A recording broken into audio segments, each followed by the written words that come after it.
So question is, what kind of singularity have the following functions? तो this function f of 1 upon sin z minus cos z, ये जो function है f of z is equals to 1 upon sin z minus cos z at z equals to pi by 4. तो यहाँ पे आपके पास में z equals to pi by 4 ये सिंगुलरिटी गिवन है और आपको जस्ट वो कौन से टाइप का है वो बताना है. सो सी मैं इसको रिराइट करती हूँ नेक्स्ट पेज पे. Here given function is f of z is equals to 1 upon sine z minus cos Z.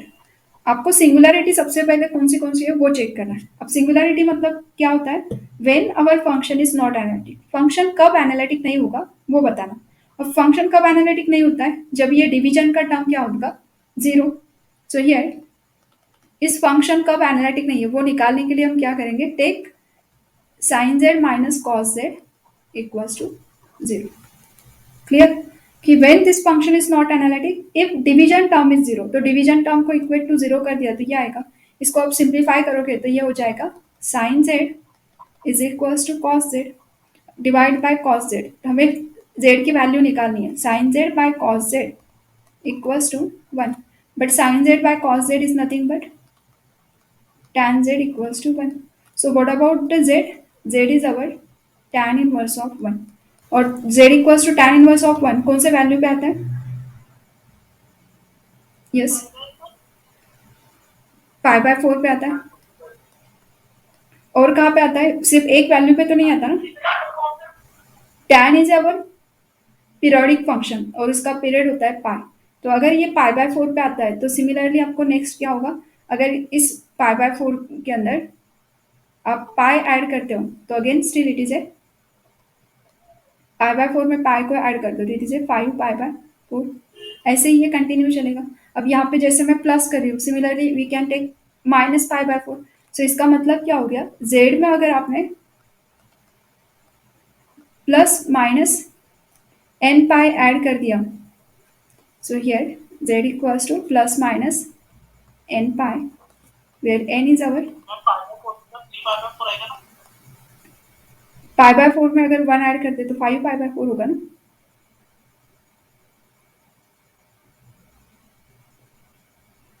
Pi is a period ना. तो ठीक है. So it is A 5 pi by 4.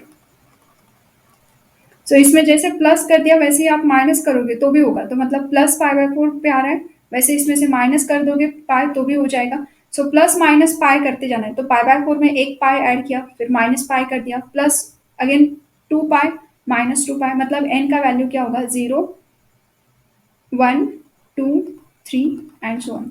सो ये वैल्यूज अगर z का रहा in case z equals to pi by 4 plus minus n pi तो then our function is not analytic. यहाँ तक का कंसेप्ट किसी को भी भूलना नहीं है. अभी आपको फंक्शन कब एनालिटिक नहीं है वो चेक करना है. When our function is not analytic तो आप लोग इंटीग्रेशन के टाइम पे बराबर कर लेते हो कि ये फंक्शन कब एनालिटिक नहीं है. तो जब इसका डिवीजन का टर्म अगर जीरो होगा तो फंक्शन इज इन्फिनिटी मतलब नॉट एनालिटिक होगा. सो मैंने क्या किया? सीधा डिवीजन का टर्म इक्वेट टू जीरो कर दिया. और ये sine is equals to cos मिला तो मुझे z फाइंड आउट करना है. तो z इक्वल्स टू कैसे आएगा? तो मैंने इसको tan में कन्वर्ट करके z इक्वल्स टू लिख दिया. सो सिंपल तरीका है कि जस्ट z इक्वल्स टू क्या होगा वो चेक करना है. सो z is tan inverse of 1 और tan इनवर्स ऑफ 1. तो tan 1 कब होता है? When angle is pi by 4. But pi by 4 एक ही वैल्यू पे tan 1 नहीं होता है. ये कैसा है?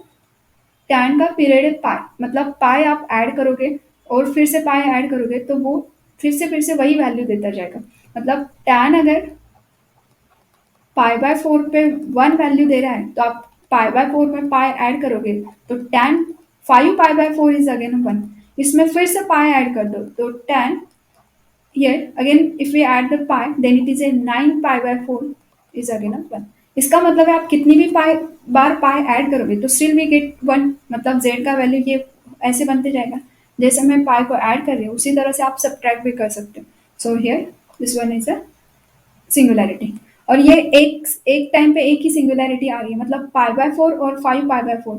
तो ये दोनों में बीच में गैप है. मतलब ये कैसा है? पाई बाय 4 एक ही बार आ रहा है so it is a 1 time आ रहा है. तो कौन सा सिंगुलैरिटी होगा? नंबर ऑफ टाइम बता सकते हैं. ये सब क्या है? Pole. So this are the ये z equals to pi by 4 plus minus n pi is all are pole singularity. ये सारे के सारे क्या हो गए? All are pole singularity. और सबके सब सिंपल पोल भी बोल सकते हैं, ऑल आर सिंपल पोल्स। ये सिंपल पोल्स है, ये तो हमें पता चल गया। बट इनका अगर आप लिमिट पॉइंट निकालते, मैंने क्या बताया था आपको, अगर आपके पास जब जब इनफाइनाइट नंबर ऑफ सिंगुलैरिटी मिलेगी तब आप उसका लिमिट पॉइंट चेक करो क्या आता है। तो इसमें कितने पॉइंट्स हैं?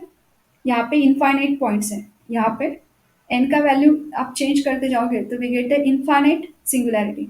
Now we have to find the limit of this point. अच्छा, लिमिट पॉइंट ऑफ करने की जरूरत तो ही नहीं है, क्योंकि हमें क्वेश्चन में क्या कहा है कि z equals to pi by 4 कौन से टाइप की सिंगुलैरिटी, ये तो यही पे आ गया ना।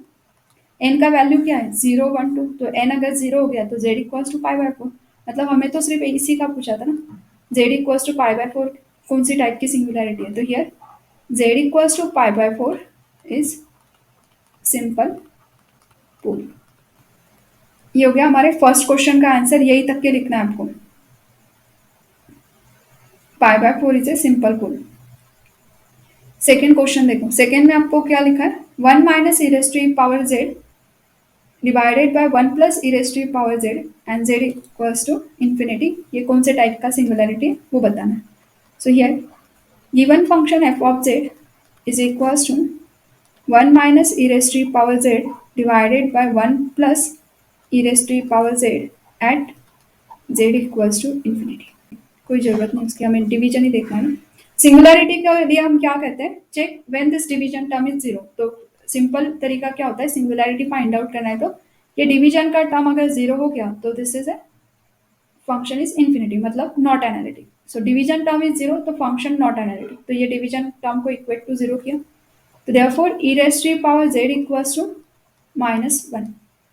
अब -1 को कल जैसे मैंने आपको बताया था कि आप इसको ई के पावर में एक्सप्रेस कर सकते हो, साइन और कॉस के फॉर्म में कन्वर्ट करके। E raise to power i theta is cos theta plus i sine theta. So theta का ऐसा वैल्यू ले लो कि वहां पे आंसर क्या हो जाएगा इस टर्म का -1। थीटा का ऐसा कौन सा वैल्यू लोगे कि जहाँ पे साइन का वैल्यू 0 और कॉस का वैल्यू -1 है?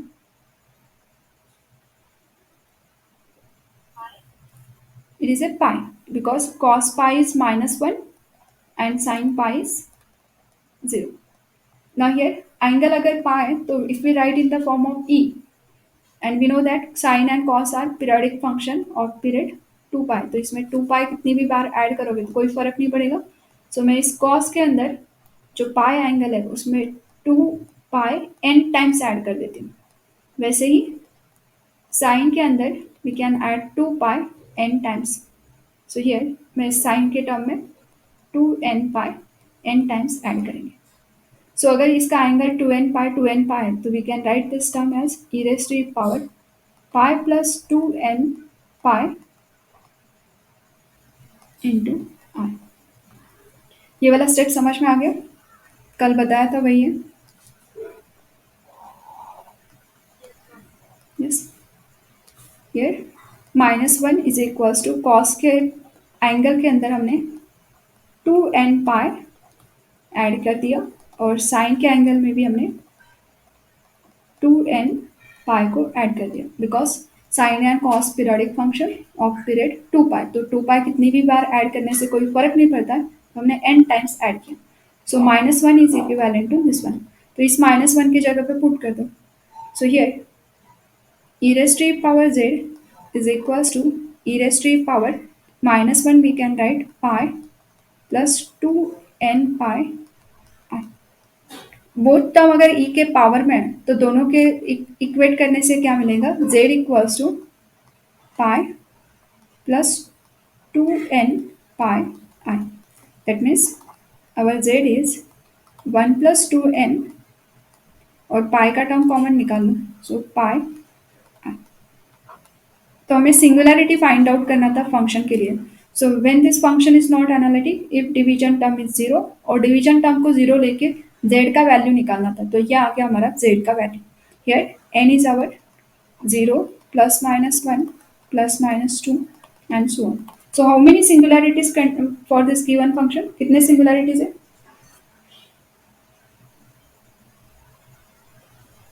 गिवन फंक्शन को कितनी सिंगुलरिटीज है? Yes, infinite singularity. किसी को अभी कंफ्यूजन नहीं है ना इनफाइनाइट सिंगुलरिटी है करके? अगर सीक्वेंस ऑफ सिंगुलरिटी मिल गया, मतलब इनफाइनाइट सिंगुलरिटी अगर मिलती है, तो इनका लिमिट पॉइंट निकाल के देखो क्या आता है। So always take n tends to infinity. अगर आपके पास में इनफाइनाइट सिंगुलरिटीज आ गई तो इनका लिमिट पॉइंट निकाल के देखना है, और n tends to infinity apply करोगे तो n के जगह पे इन्फिनिटी आ गया, तो इन्फिनिटी किसी में ऐड करने से वो नंबर इतना बड़ा है कि वो स्टिल इन्फिनिटी का इन्फिनिटी ही रहेगा। So it is infinity. So ये जो सीक्वेंस थी उसका लिमिट पॉइंट क्या आ गया? इन्फिनिटी। अगर सीक्वेंस ऑफ सिंगुलरिटी का लिमिट पॉइंट इन्फिनिटी है तो z equals to infinity is कौन से टाइप का सिंगुलरिटी होगा? लिमिट पॉइंट का आंसर अगर आता है तो इज ए नॉन आइसोलेटेड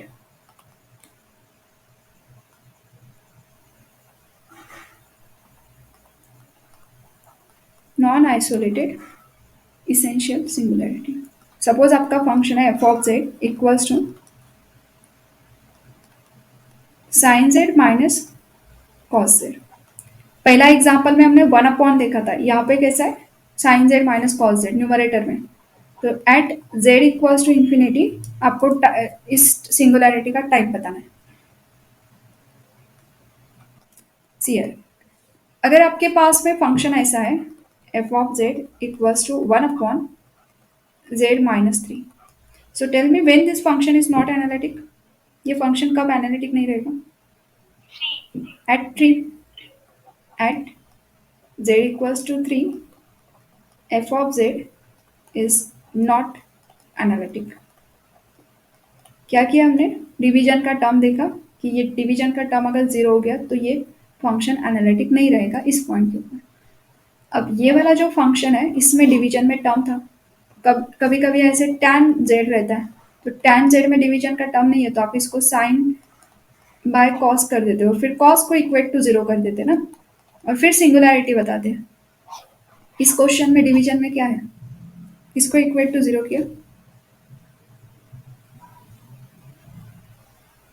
ये फंक्शन एनालिटिक है, ठीक है।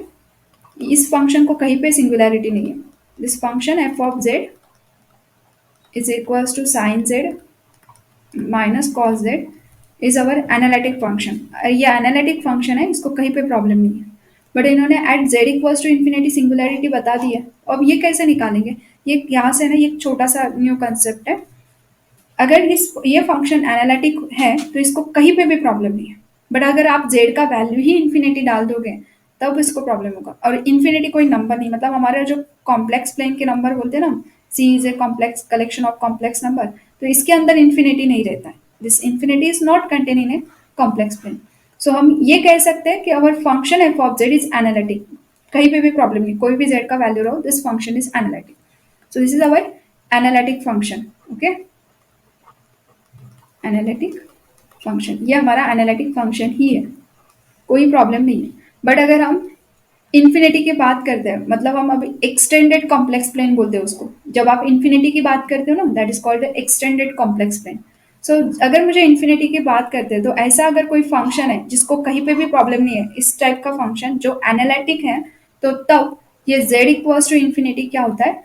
इज सिर्फ यही एक पॉइंट है ना, तो सिंगल यही एक पॉइंट, तो मैंने क्या बताया था, अगर एक आधे ही पॉइंट अलग हो जाता है तो उस अलग वाले पॉइंट को बोलते हैं हम आइसोलेटेड। तो z इक्वल्स टू इन्फिनिटी पे ही इसको प्रॉब्लम है, तो इट इज ए आइसोलेटेड, क्योंकि एक ही सिंगुलरिटी है, so that's why it is isolated. Isolate करना मतलब क्या होता है? उसको अलग रखना। सो ये अलग ही तो हो गया ना, सारे पॉइंट पे फंक्शन एनालिटिक है, कहीं पे भी प्रॉब्लम नहीं है, सिर्फ इन्फिनिटी एक ऐसा पॉइंट है कि तभी इसको प्रॉब्लम हो सकता है। So it is A isolated. और आइसोलेटेड, ये ना तो यहाँ पे लिमिट एग्जिस्ट है ना कोई पोल है, मतलब ये ना तो पोल में आता है ना लिमिट एग्जिस्ट हो रहा है इस इन्फिनिटी पॉइंट पे। सो it is this type of singularity is isolated essential singularity. Isolated essential singularity. जब भी आपका फंक्शन एनालिटिक रहेगा, मैंने आपको लास्ट टाइम एनालिटिक फंक्शन का लिस्ट बनवा के दिया था, कौन से फंक्शन एनालिटिक रहते हैं। तो अगर हमारा फंक्शन एनालिटिक रहता है, if our function is analytic, जैसे ये फंक्शन कैसा है, एनालिटिक है। तो अगर फंक्शन हमारा एनालिटिक है तो ये z equals to infinity always उसके लिए कौन सा सिंगुलैरिटी कहलाएगा, आइसोलेटेड इसेंशियल सिंगुलैरिटी। क्लियर है ये वाला कंसेप्ट? यस। और दूसरा एक कंसेप्ट बता दो, समझ में आए तो इसका यूज करना। मेन जो कंसेप्ट है वो वाला ये है कि अगर आपके पास में इस फंक्शन के डिवीजन में कोई टर्म नहीं है तो दूसरा तरीका क्या होता है कि आप इसके जीरोस निकालो, फंक्शन के जीरोस निकाल के चेक करो। जीरोस की हेल्प से भी आप सिंगुलैरिटीज को निकाल सकते हैं। अब जीरोस अगर निकालते हैं तो जीरोस कैसे फाइंड आउट करते हैं, फंक्शन को इक्वेट टू जीरो कर दो। सो जीरोस ऑफ फंक्शन, तो when our function is zero, ऐसा जेड का कौन सा वैल्यू है कि जहाँ पे ये फंक्शन जीरो होगा। So f of z equals to zero अगर लेते हैं तो that means sine z minus cos z equals to zero. That means sine z equals to cos z. So here cos से डिवाइड करो तो tan z equals to one, और tan का value one कब आता है, when this imply z equals to tan inverse of one. अभी थोड़ी देर पहले जैसे किया मैंने, z equals to tan inverse of one, z equals to tan inverse of one. Yes, it is a pi by four, और ये पाई by four में आप प्लस माइनस पाई कर सकते हो, मतलब ये z इक्वल्स टू क्या होगा, पाई by four plus minus n pi, where n is our 0, 1, 2, 3 and so on. So ये क्या है, these are the zeros of function। ये हमारे फंक्शन के जीरोज है, इस पॉइंट पे हमारा फंक्शन क्या होगा, जीरो होगा। So this are the zeros of our function. और इस जीरोज का लिमिट पॉइंट निकाल के देखो, ये z equals to limit n tends to infinity pi by four plus minus n pi, कितना आएगा इसका लिमिट,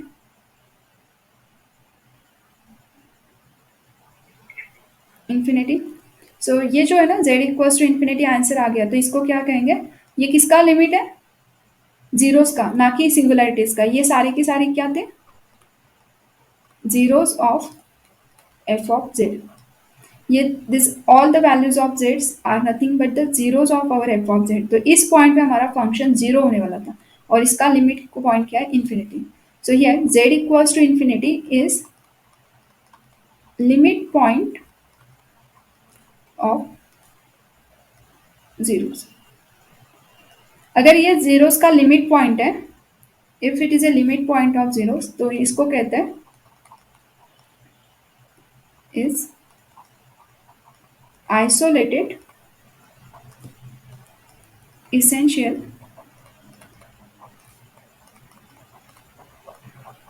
singularity।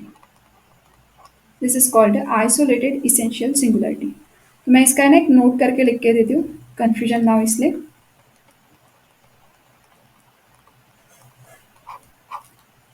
हमने दो तरीके के लिमिट पॉइंट निकाला है।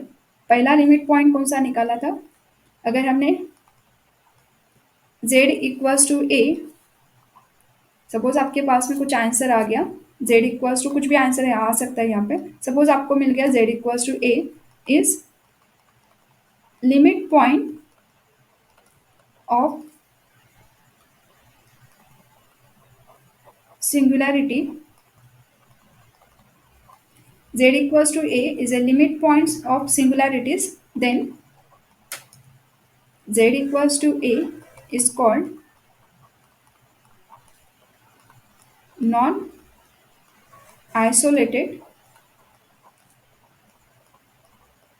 essential singularity। अगर सिंगुलैरिटी का लिमिट पॉइंट है तो वो नॉन आइसोलेटेड इसेंशियल सिंगुलैरिटी होगा। और सेकेंड पॉइंट हमने क्या देखा, here z equals to a is limit point of zeros, then z equals to, अगर जीरोस का लिमिट पॉइंट है वो, तो then z equals to a is an isolated essential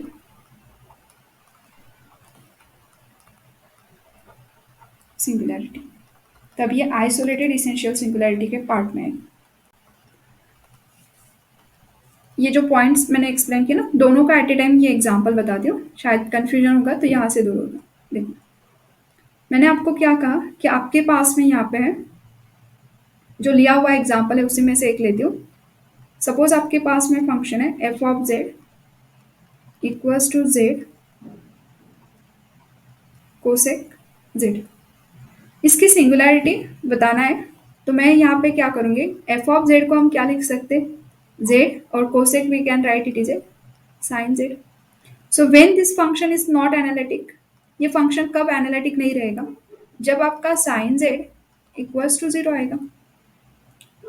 अगर sine z equals to zero है तो sine z equals to zero कब आता है, when z equals to zero. इसमें अगर प्लस माइनस पाई ऐड करोगे तब भी साइन जीरो ही आता है। साइन कब जीरो होता है, sine n pi zero.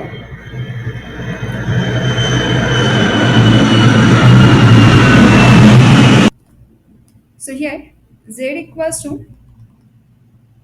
n pi, where n is our 0, plus minus 1, plus minus 2 and so on. मतलब how many singularity for given function? Infinite singularity.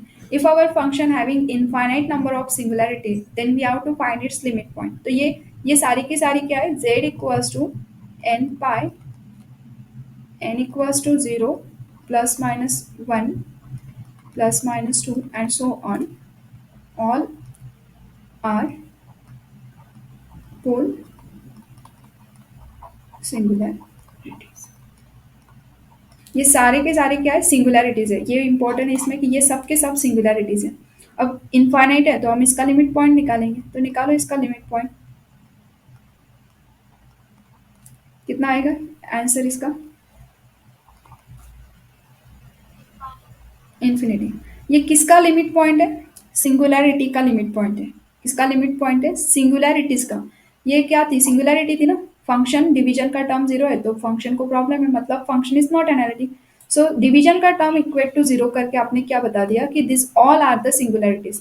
सो अगर लिमिट पॉइंट ऑफ सिंगुलैरिटी है तो हमारा ये point क्या कहता है, if we take the limit point of singularity then it is a non isolated essential singularity. तो सिंगुलैरिटी का लिमिट पॉइंट आना, अगर सिंगुलैरिटी का लिमिट पॉइंट है इन्फिनिटी, तो ये z इक्वल्स टू इन्फिनिटी क्या कहलाएगा, non isolated essential singularity. Clear,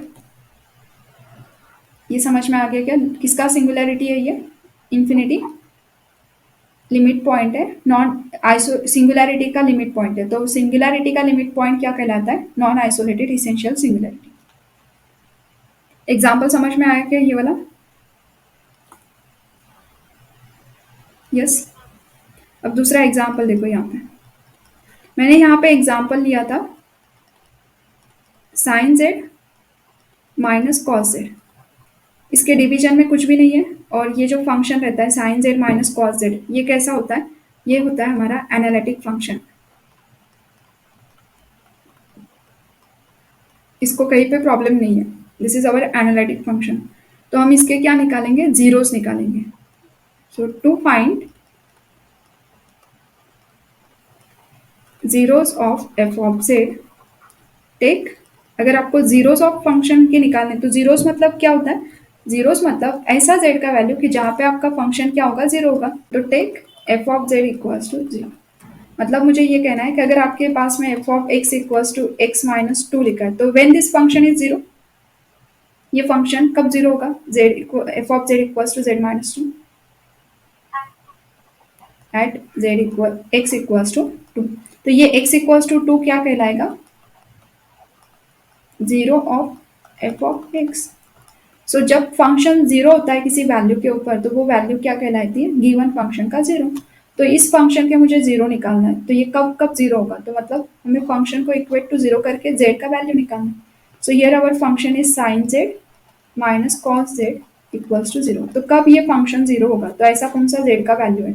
सो इससे मैंने क्या किया, कॉस को राइट साइड में शिफ्ट कर दिया, so we get sine z equals to cos z. ये सारी कैलकुलेशन अभी आपको बताएं, तो हमें क्या मिल गया था, tan z equals to 1, that means z equals to tan inverse of 1, and tan inverse of 1 कब होता है, at π/4 plus minus n pi, where n is our 0 1 and so on, मतलब n is our whole number, कोई भी value हो सकता है।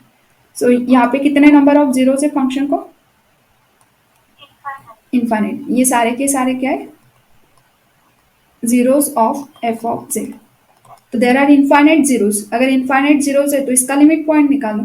So limit point of zeros,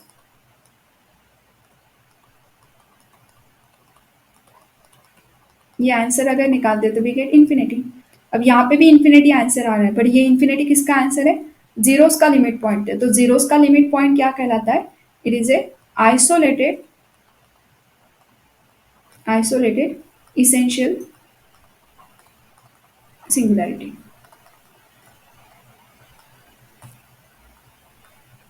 समझ में आ गया concept? Thank you. Like, share and subscribe.